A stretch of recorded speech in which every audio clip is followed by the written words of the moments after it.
Hello दोस्तों, आप सभी को गुलाब जामुन जैसी मीठी मीठी नमस्कार। और उसी के साथ आप लोगों का स्वागत है मार्केट के पैचअप या ब्रेकअप शो में। आज के दिन एक तो हम डिस्कस करेंगे कैसी रह सकती है मंडे के दिन की मार्केट, क्या रहेंगे वहां पर इंपॉर्टेंट लेवल्स, और उसी के साथ साथ होने वाली है मिड कैप निफ्टी और बैंक की एक्सपायरी, और साथ ही साथ कैसे रहेंगे इस इंपॉर्टेंट वीकली बेसिस पर इंपॉर्टेंट लेवल्स। तो उन सभी पॉइंट्स को हम डिस्कस करने की कोशिश करेंगे। और उसी के साथ साथ होने वाली है एक SME IPO energy mission machineries की क्लोजिंग। तो वहां पर क्या रहेगा मेरा पर्सनल डिसीजन। और 13 और 14 मई को हमारे जो 4 आईपीओ क्लोज होने वाले इन पर क्या रहेगी रैंकिंग, और किस तरीके से हम हमारे पैसे को वहां पर मैनेज कर सकते हैं उसे स्टडी आउट करने की कोशिश करेंगे। और उसी के साथ साथ अगर हम बात करते हैं एक आईपीओ की होने वाली है लिस्टिंग यानी कि इंडिजिन की, यहाँ पर हमें एक अच्छा खासा मुनाफा होने की एक्सपेक्टेशन है। और ऐसे में वहां पर क्या रहेगी लिस्टिंग स्ट्रेटेजी, उन पॉइंट्स को हम स्टडी आउट करने की कोशिश करेंगे। तो अभी से इस वीडियो को लाइक और चैनल को सब्सक्राइब कर दीजिएगा। अगर मैं सबसे पहले फ्राइडे के दिन का एफआईआई और डीआई डाटा चेकआउट करने की कोशिश करूं, तो वहां पर डीआईए ने 2700 करोड़ की बाइंग करी है और एफआईआई ने 2100 करोड़ की सेलिंग करी है।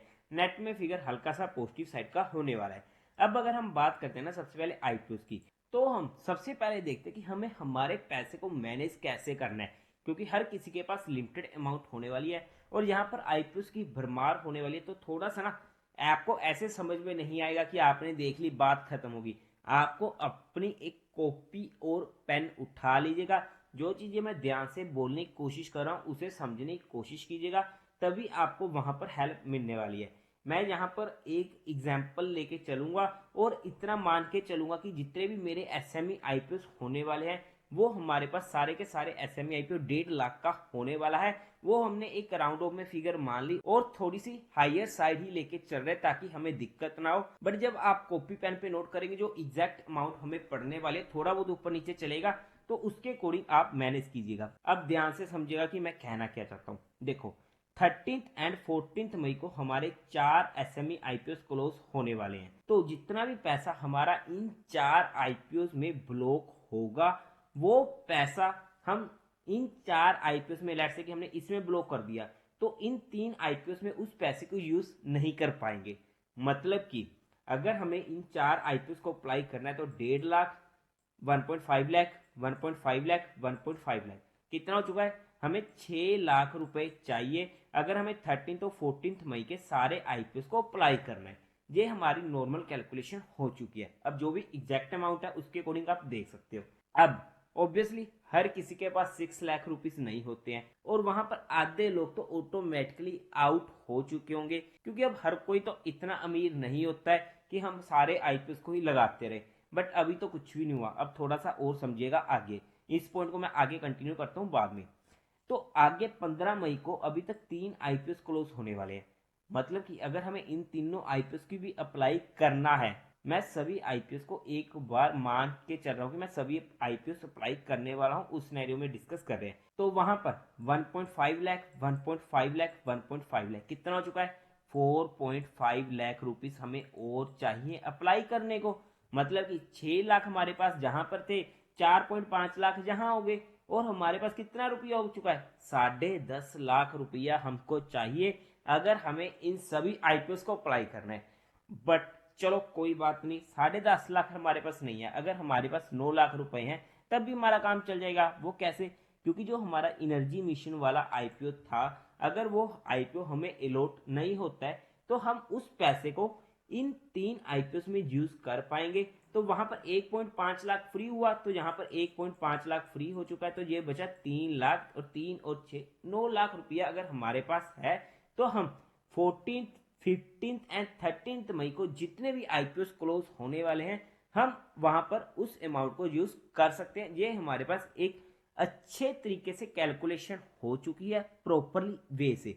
अब आपको अपने अकॉर्डिंग देखते हैं कि आपके पास कितना पैसा है और आप कितने आईपीओ अप्लाई कर सकते हो, और आपको अपने अकॉर्डिंग अपनी रैंकिंग बनानी पड़ेगी ताकि आप अपने लिए अपने बेस्ट आईपीओ को चूज कर सको।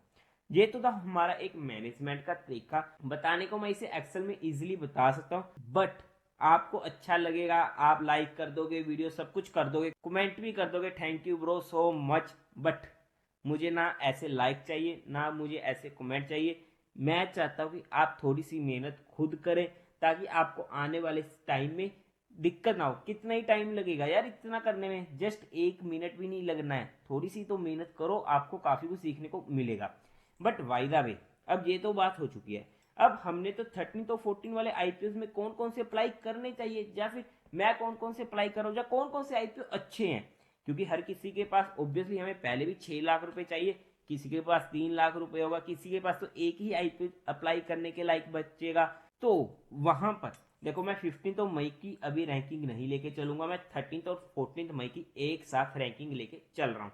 तो वहां पर जो पहली रैंकिंग पर आएगा वो आईपीओ मेरे लिए होने वाला एनर्जी मिशन मशीनरीज का, सेकंड होगा प्रीमियम रोड लाइंस का, थर्ड होगा एस्टेक फ्लूइड, एंड फोर्थ होगा प्यूटेक्स। यहाँ पर मैं भी कंफ्यूज हूँ कि प्रीमियम रोड लाइन और एनर्जी मिशन में किसको रैंकिंग नंबर 1 पर दूँ।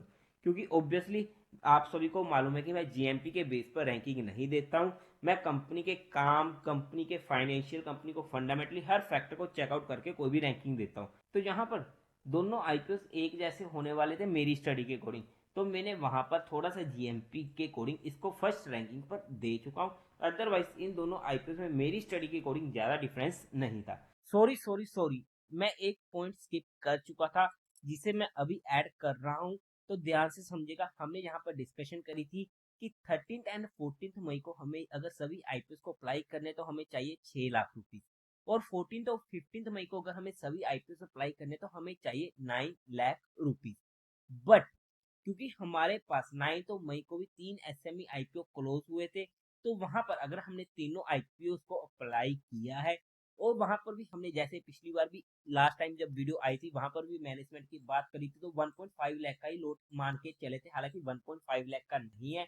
बट क्योंकि जहां पर भी हमने जितने आईपीओ माने वहां पर भी 1.5 लाख का नहीं है, तो हमने एक बार राउंड ऑफ में 1.5 लाख का ही अप्रोक्स मानकर माना कि 4.5 लाख हमने यहाँ पर अप्लाई किया था। अब मान लो कि आपने एक अप्लाई किया था तो आप एक का लेके चलो, दो अप्लाई किए तो 3 लाख लेके चलो। अदरवाइज अगर नहीं किया था तो इस पॉइंट को इग्नोर करना। तो यहाँ पर हमारा 4.5 लाख रुपीज अनब्लॉक हो जाएगा। तो ऐसे में जितना भी हमारा 13 मई को अप्लाई करने वाले के लिए पैसा चाहिए वो हमें यहाँ से फ्री हो जाएगा। सिमिलरली 10 मई को भी, यानी कि टी गिफ एग्रीम विगनस और सिल्क फलेक्स पॉलीमर्स का 2 आईपीओ जे हो चुके थे, और 2 main line IPO Aadhaar housing finance and TBO take.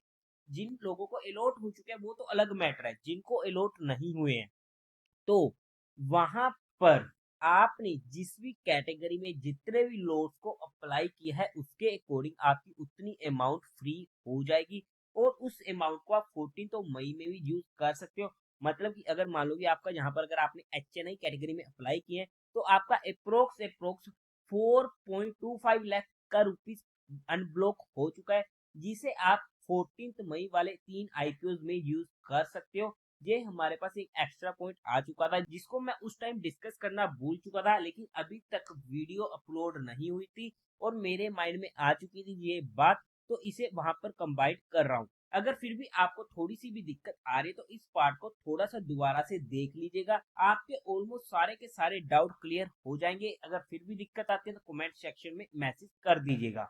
अब रही बात क्या मैं इस आईपीओ को अप्लाई करने वाला हूँ एनर्जी मिशन मशीनरीज को, तो हाँ, जैसा कि हमारी इसकी रिव्यू वीडियो में बात हुई थी कि मैं इस आईपीओ को अपने हर फैमिली मेंबर के अकाउंट से अप्लाई करूंगा। तो ऐसे में बट ये मेरा पर्सनल डिसीजन था मेरे रिस्क फैक्टर के अकॉर्डिंग। आप लोग अपना डिसीजन अपने रिस्क फैक्टर और माइंडसेट को ध्यान में रखते हुए बनाइएगा और अपने फाइनेंशियल एडवाइजर से कंसल्ट करके कोई फाइनल एक्शन बनाइएगा। अब अगर हम बात करते हैं हमारे इंडिजिन आईपीओ की जिसकी होने वाली है लिस्टिंग, आई होप कि काफ़ी लोगों को ये आईपीओ अलॉट हुआ होगा, पर्सनली मुझे भी एक लॉट अलॉट हुआ है। तो वहां पर क्या रहेगी मेरी लिस्टिंग स्ट्रेटेजी, तो ध्यान से समझिएगा। हमारे दो माइंडसेट होते हैं, एक तो हमें जाना है कि लॉन्ग टर्म में हमने तो कोई भी आईपीओ खरीदा, हमें मिल गया और हम वहां पर उस शेयर को लेके भूल चुके हैं कि चलो हमने तो छोड़ दिया 5 साल 10 साल जैसे मर्जी होता रहे, तो हम वहां पर कुछ भी नहीं कर सकते। हमें सिर्फ बाय होल्ड एंड फॉरगेट की स्ट्रेटेजी को ही यूज करना पड़ेगा।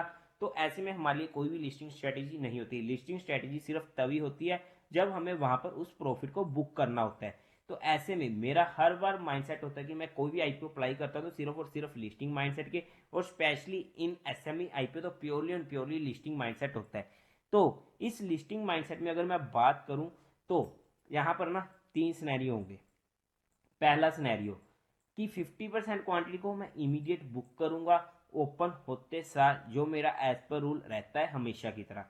सेकंड सिनेरियो क्या होगा, वहां पर 40% क्वांटिटी को मैं पहले 1 घंटे के लो पर ट्रेल करने की कोशिश करूंगा। और थर्ड, क्योंकि ये एक ऐसा आईपीओ है जो मोनोपोली होने वाली है जिसकी और 98% मार्केट शेयर को ये कवर करता है, तो मैं इस आईपीओ को ज्यादा नहीं बस प्रॉफिट के 10% पार्ट को लॉन्ग टर्म के लिए छोड़कर भूल रहा हूं। अगर मुझे ये चीज नहीं करनी होती तो यहाँ पर 50% को मैं ट्रेल करने की कोशिश करता, बट 10% का पार्ट मैं यहाँ पर इसको लॉन्ग टर्म परस्पेक्टिव छोड़कर भूल रहा हूँ। ये मेरी इसमें स्ट्रेटेजी होने वाली है, बट वो 10% भी सिर्फ मेरे प्रॉफिट का ही पार्ट होने वाला है। और बाकी जो रिमेनिंग 90% बचा मेरे पास प्रॉफिट का हिस्सा, उसे मैं इजीली अपने म्यूचुअल फंड पोर्टफोलियो में इन्वेस्ट कर दूंगा, क्योंकि लॉन्ग टर्म के परस्पेक्टिव में सिर्फ और सिर्फ म्यूचुअल फंड को ही प्रेफर करता हूं।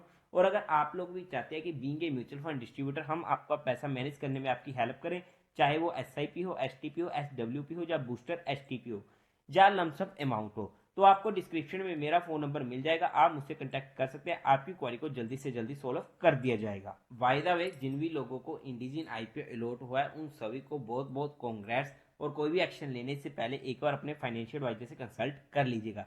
अब अगर हम मार्केट की बात करते हैं, हमारी नॉर्मली पिछली वीडियो में बात हुई थी कि ये हमारे इंपोर्टेड स्पॉट होने वाली है 9:30 के पास की। अब मार्केट खुलती है और वहां पर हमारे इमीडिएट लेवल पर आती है और हमारी एंट्री होती है कॉल पर, और हमें इमीडिएट पहले 1 घंटे में ही एक अच्छी मूव मिल चुकी थी अप्रोक्स 100 पॉइंट की। वहां पर हमारा काम हो चुका था और हमें उसके बाद हमारे लेवल्स के अकॉर्डिंग कोई भी ट्रेड देखने को नहीं मिली थी, तो वहां पर एक ही ट्रेड मिली, हमारा काम हो चुका था, मोर देन इनफ था। अब अगर हम कल के लिए देखो इंट्राडे परस्पेक्टिव अगर मैं बात करूं, तो इमीडिएट अगर मैं बात करूं ये वाला लेवल 22,130-40, आप राउंड ऑफ में ना 22,150 का मान के चलो, 22,150 का लेवल ऊपर की साइड और 21,900 का लेवल निचली साइड।